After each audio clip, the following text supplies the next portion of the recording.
ஆண்டவரின் அருள்வாக்கு.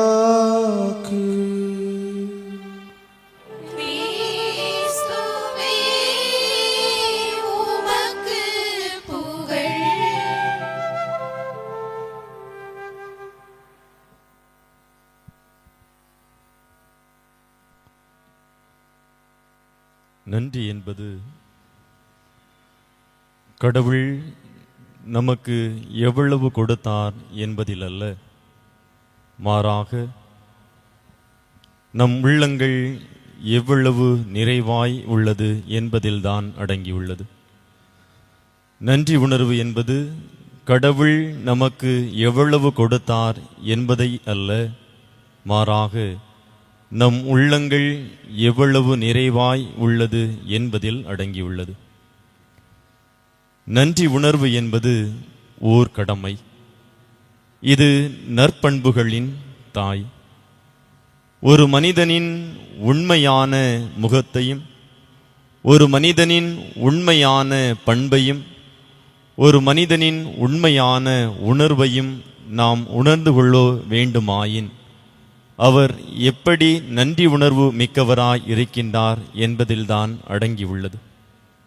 இயேசுவில் அன்பிருக்கினியவர்களே, கடந்த நாட்களில் புனித லூசியா வழியாக இறைவன் நமக்கு செய்த எல்லா நன்மைகளுக்கும் நன்றி செலுத்த இந்த விழாவை நாம் மேற்கொண்டு கொண்டிருக்கின்றோம்.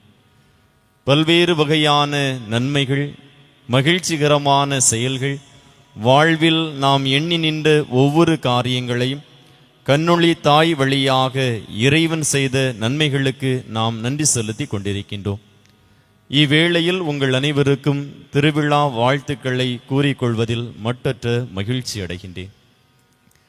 அதிவேக உலகம், அவசரமான உலகம், நன்றி உள்ளவர்கள் எப்படி இருக்கின்றார்கள் என்று அனுதினமும் நாம் நம்முடைய அனுபவங்களால் அனுபவித்து கொண்டிருக்கின்ற உலகம். நன்றி உணர்வு உண்மையில் உயிர் வாழ்கின்றனவா என்று கூட பல நேரங்களில் சிந்திப்பவர்களாகவே நாம் ஒவ்வொருவரும் வாழ்ந்து கொண்டிருக்கின்றோம். காரணம், எல்லா காரியங்களும் இயல்பாகவே மனித வாழ்வில் நடந்தேறி கொண்டிருப்பதன் காரணமாக நன்றி உணர்வானது செயலற்ற ஒரு நிலையில்தான் இருந்து கொண்டிருக்கின்றது. இயல்பாக சுவாசிக்கின்றோம், இயல்பாக வாழ்கின்றோம், உணவுகள் கிடைக்கின்றது, வாழ்வதற்கான அனைத்து தேவைகளும் எல்லா நிலைகளிலும் கிடைக்கப் பெறுகின்றன, மானம் காக்கும் உடை கிடைக்கின்றது என எல்லா வகையான அத்தியாவசிய தேவைகளும் இயல்பாகவே ஒவ்வொரு மனிதர்களுக்கும் கிடைப்பதன் காரணமாக இந்த நன்றி உணர்வானது செயலற்ற ஒரு நிலையில் இன்றைய காலச்சூழலில் இருந்து கொண்டிருக்கின்றது என்பதை நாம் ஒருபோதும் மறுக்க முடியாது. காரணம், நாம் ஒவ்வொருவரும் எப்படிப்பட்டவர்களாக வாழ்கிறோம் என்று சிந்தித்து பார்ப்போம். பெற்றெடுத்த தாய்க்கு நன்றி உள்ளவர்களாக வாழக்கூடிய, பெற்றெடுத்த உதவிகரம் நீட்டுகின்ற பெரியவர்களுக்கு நன்றிகரம் நீட்டுபவர்களாக செய்பவர்களாக நாம் வாழ்கின்றோமா என சிந்தித்து பார்ப்போம். கற்றுத்தந்த ஆசிரியர்கள் பெரியவர்களுக்கு நன்றி நிறை உள்ளங்களோடு அவர்களை கண்ணோக்குகின்ற பக்குவம் நமக்கு இருக்கின்றதா என சிந்தித்து பார்ப்போம். உள்ளளவும் நினை என்று சொல்கின்ற வார்த்தையின் அடிப்படையில் நன்றி உள்ளவர்களை ஒவ்வொரு நொடி பொழுதும் நினைக்கக்கூடிய ஆற்றல் நம்மில் இருக்கின்றதா என சிந்தித்து பார்ப்போம். இத்தகைய சூழலில்தான் இன்றைய நாளில் நன்றியாய் நங்கூரமாய் என்ற ஒரு மைய சிந்தனையில் சிந்திக்க நாம் ஒவ்வொருவரும் அழைக்கப்படுகின்றோம். நன்றி உணர்வு என்பது எல்லா புண்ணியங்களிலும் முதன்மை. காரணம், ஒரு மனிதன் வாழ்வில் எத்தகைய புண்ணியங்களை கொண்டிருந்தாலும் இந்த நன்றி உணர்வானது அதை நிவர்த்தி செய்துவிடும் என்று எழுத்தாளர் பேச்சாளர் சிசரோ மிக அழகாக வெளிப்படுத்துகின்றார். நீ உன்னுடைய வாழ்வில் இருந்து தவறுகின்ற போது கூட உன்னால் அதிலிருந்து மறுபடியும் மீட்டுருவாக்கம் செய்ய முடியும். ஆனால் நன்றி உணர்வு உன்னுடைய வாழ்விலிருந்து அகற்றப்படுகிறது, ஆனால் நீ அதிலிருந்து ஒருபோதும் மீள முடியாது என்பதைத்தான் அவர் மிக அழகாக நமக்கு குறிப்பிட்டு காட்டுகின்றார். விவிலியத்தில் நாம் பார்க்கின்ற போது ஆபேல் கடவுள் செய்த எல்லா நன்மைகளுக்கும் அவருக்கு நன்றி உணர்வு உள்ளவனாய் இருக்கின்றார். எனவே ஆண்டவர் மென்மேலும் அவருக்கு ஆசியை கொடுக்கின்றார். நோவா தொடக்க நூலில் நோவாவை பார்க்கின்ற போது அவருடைய குடும்பம் வெள்ளப்பெருக்கால் அழிவுறாமல் ஆண்டவர் காத்த பொழுது நோவா ஆண்டவருக்கு நன்றி பலி செலுத்துகின்றார். கடவுள் அவரை மிக அருமையாய் அருளால் நிறைக்கின்றார் என்பதை தொடக்க நூல் மிக தெளிவாக நமக்கு சுட்டி காட்டுகின்றது.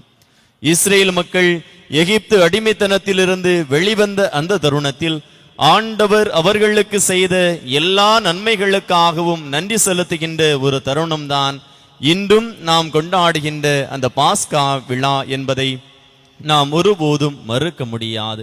இவ்வாறு மனிதர்கள் விவிலியத்தில் கடவுள் அவர்களுக்கு செய்த ஒவ்வொரு நன்மைகளுக்கும் நன்றி சொல்கின்ற அதே வேளையில் அவர்கள் இறைவன் எப்படிப்பட்டவர் என்பதை தங்களுடைய வாழ்வியலால் எம்பித்து காட்டுகின்றார். எனவே நாம் நம்முடைய வாழ்வில் செய்ய வேண்டியது ஒருபோதும் நன்றி மறக்காது நாம் ஒவ்வொருவரும் வாழ வேண்டும் என்பதுதான். திருவள்ளுவர் தன்னுடைய நன்றி உடைமை என்ற அதிகாரத்தில் மிக அழகான ஒரு குறளை வெளிப்படுத்துகின்றார். செய் நன்றி கொன்றாருக்கும் உய்விண்டாம் உய்வில்லை, செய் நன்றி கொன்றமர்க்கு என்று மிக அழகாக வெளிப்படுத்துகின்றார். இந்த உலகத்தில் எந்த பாவ நிலைகளை மனிதன் செய்தாலும் அதிலிருந்து அவனுக்கு விடுதலை உண்டு.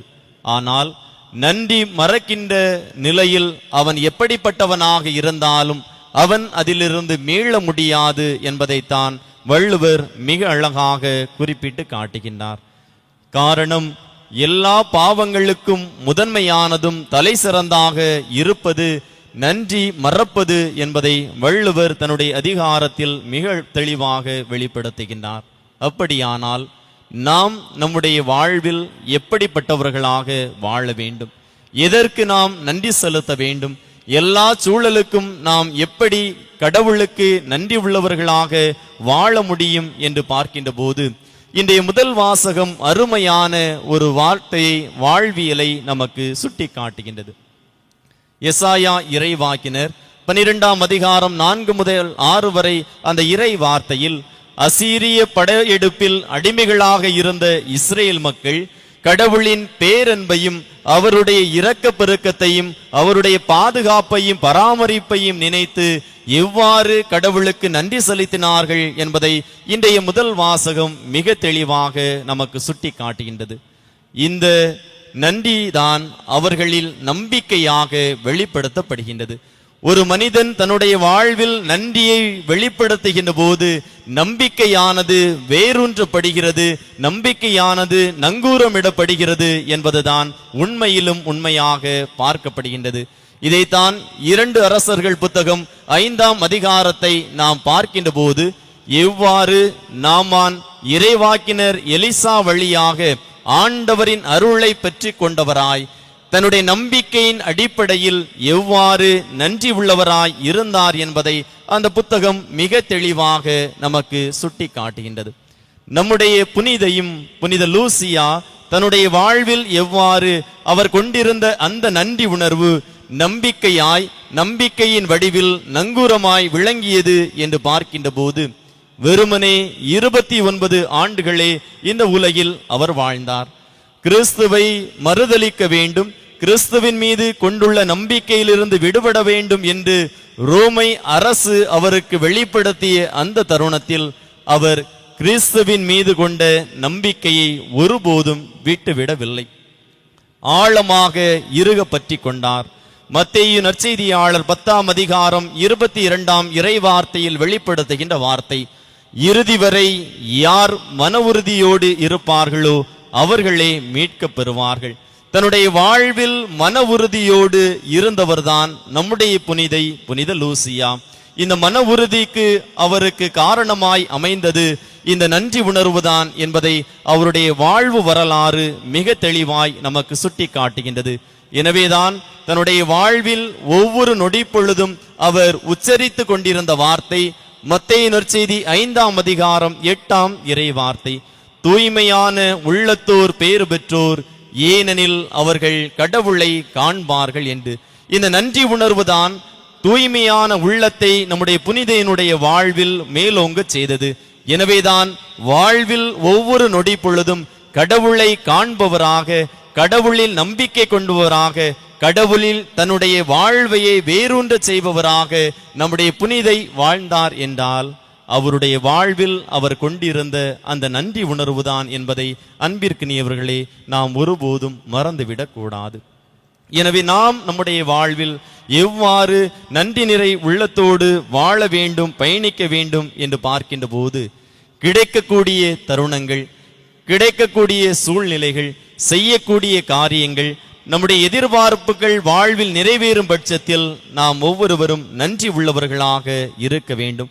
வாழ்வில் துன்பமோ துயரமோ, வாழ்வில் இடர்களோ நோய்களோ, எல்லா சூழலிலும் நாம் ஒவ்வொருவரும் நன்றி கூறுபவர்களாக வாழ வேண்டும் என்பதை இன்றைய நாள் நமக்கு குறிப்பிட்டு காட்டுகின்றது. பவுலடியார் கொரிந்தியருக்கு எழுதிய 2ஆம் திருமுகம் 12ஆம் இறை வார்த்தை 10ஆம் இறை வார்த்தையில் மிக அழகாக நமக்கு குறிப்பிடுகின்றார். வலுவில்மையிலும் நான் வல்லமை பெற்றவனாக இருக்கின்றேன் என்றால் நான் ஆண்டவரில் அகமகிழ்கிறேன் என்கிறார். காரணம், அவர் எல்லா சூழலிலும் நன்றி செலுத்துபவராகவே இருக்கின்றார். இதைத்தான் தெசலோனியருக்கு எழுதிய முதல் திருமுகம் 5ஆம் அதிகாரம் 18ஆம் இறை வார்த்தையில் குறிப்பிடுகின்றார். எல்லா சூழலிலும் இறைவனுக்கு நன்றி செலுத்துபவர்களாக நீங்கள் ஒவ்வொருவரும் இருக்க வேண்டும் என்று. காரணம், இந்த நன்றிதான் நம்பிக்கையில் வெளிப்பாடு. நம்பிக்கையில் நாம் வாழ்கின்ற போதுதான் இறைவனில் நங்கூரப்பட்டப்படுவோம் என்பதுதான் இன்றைய நாள் நமக்கு குறிப்பிட்டு காட்டுகின்ற, உணர்த்துகின்ற செய்தியாக அமைகின்றது. எனவே நாம் வாழ்வில் ஒவ்வொரு நொடி பொழுதும் கடவுளுக்கு நன்றி செலுத்துபவர்களாக மாற இந்நாள் நம்மை அழைக்கின்றது. இறைவன் 2 இடங்களில் இருக்கின்றார் என்று கால்வின் என்பவர் மிக குறிப்பிடுகின்றார். ஒன்று, இறைவன் விண்ணகத்தில் இருக்கின்றார். இரண்டாவதாக, நன்றி நிறை உள்ளங்களில் இறைவன் குடிகொள்கின்றார், இருக்கின்றார் என்கின்றார். நாம் நன்றி நிறை உள்ளத்தோடு நன்றியால் நம்முடைய மனங்களை நிறைக்கின்ற போது இறைவனும் நம்மில் இருக்கின்றார் என்பது புலப்படும். எனவே இயேசுவில் அன்பிற்கினியவர்களே, இறைமையில் நாம் ஒவ்வொருவரும் ஒன்றிக்கின்ற போது, இயற்கையோடு நாம் இரண்டர கலக்கின்ற போது, மனித தன்மையோடு மனித பண்புகளால் நம்மை அலங்கரிக்கின்ற போது வாழ்வு முழுமை பெறுகின்றது. எப்பொழுது ஒரு மனிதனுடைய வாழ்வு முழுமை பெறுகின்றதோ அங்கு நன்றி உணர்வானது ஒவ்வொரு நொடி பொழுதும் வெளிப்படுத்தப்படுகின்றது. இந்த நன்றி உணர்வில்தான் வாழ்வின் அர்த்தம் வெளிப்படுகின்றது என்பதை நாம் ஒவ்வொருவரும் அறிந்தவர்களாய், நம்முடைய புனிதை எவ்வாறு நம்பிக்கையில் நன்றி உள்ளவராய் வேரூன்றப்பட்டாரோ, நாமும் அவரை பின்பற்றியவர்களாக வாழ்வில் எல்லா நிலைகளிலும் நன்றி உள்ளவர்களாக அந்த நன்றியை நாம் வாழ்கின்ற தளங்களில் ஒவ்வொரு நொடி பொழுதும் வெளிப்படுத்துபவர்களாக வாழ்கின்ற வரம் வேண்டி தொடர்ந்து இத்திருப்பலியில் நாம் அனைவரும் இணைந்து வேண்டுவோம்.